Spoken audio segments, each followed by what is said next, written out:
Hi, I'm Jerry Jewer from Legacy Counseling Center in Fort McMurray. Today I want to share with you 4 things that will kill your marriage or relationship. Dr. John Gottman calls these the 4 horsemen of the apocalypse.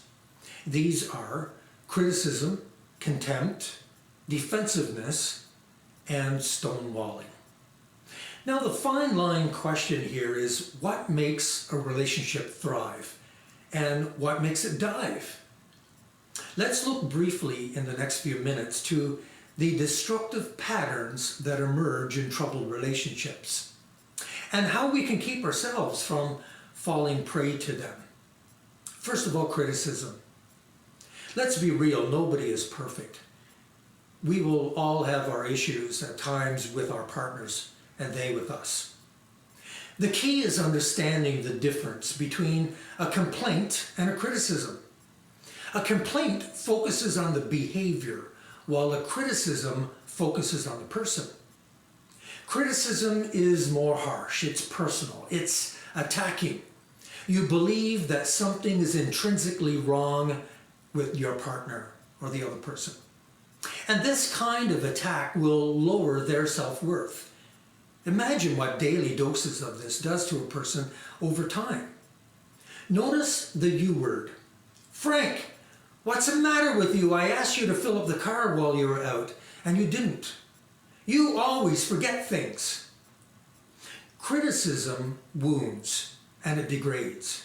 A complaint, on the other hand, is a softer approach, where you express what bothered you about the behavior and how it made you feel.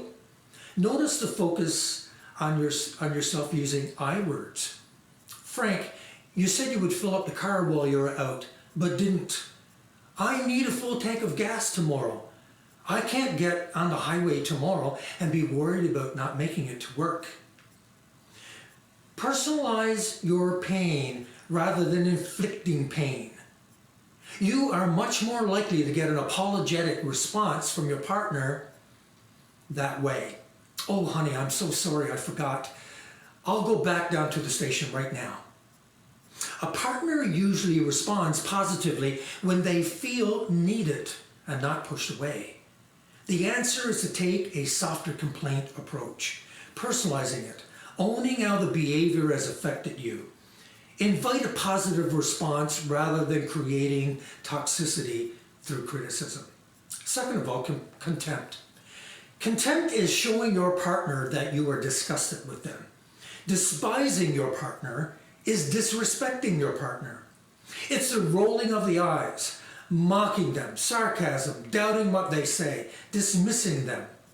Problems are unresolvable as long as you continue to dismiss your partner, because what they say has no value to you. Again, your partner is feeling that self-worth being lowered and devalued in them. Remember that negative sentiment override that I mentioned in the last video? The answer here is to willfully choose to show respect to your partner, even though you may feel differently about the subject.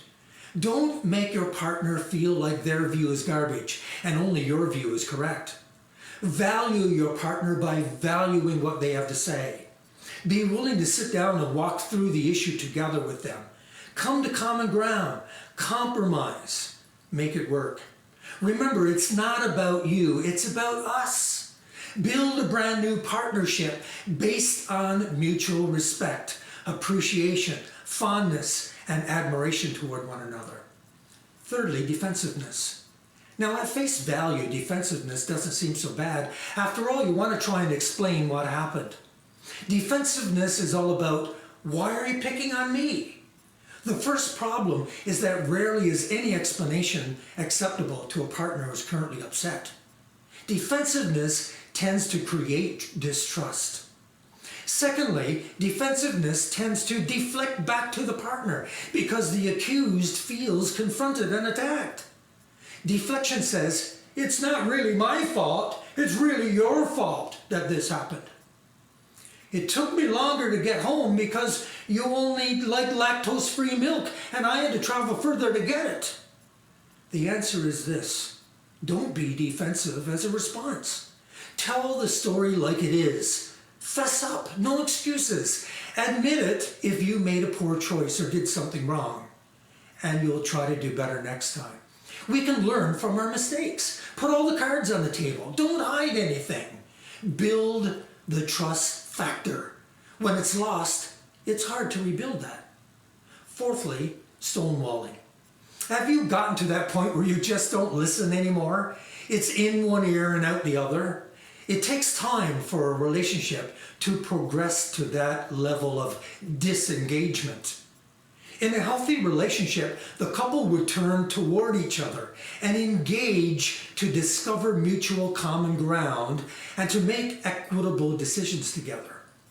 In an unhealthy relationship, the valves have been turned off. Engagement no longer flows. Your contempt is now turned to shutting off altogether. Walls have gone up between you. Not only issues become unresolved, the list grows greater and greater until it becomes explosive. The guys won't like this, but let's be honest. Statistically, men use this practice more often than women. The answer is this. There's a golden rule. It says, do unto others as you would have them do unto you. If you expect to be heard and understood by your partner, then respect your partner by being a great listener, making sure that they feel heard and understood. Give respect and you'll get respect. Give honor and you'll receive honor. It's a two-way street. If it's a bad time, get rested and pick it up at a time that you set together. Get out your herbal tea, whatever you need to do to feel more positively engaged. Thank you for listening to this today. If it benefited you today, be sure and share it with your friends.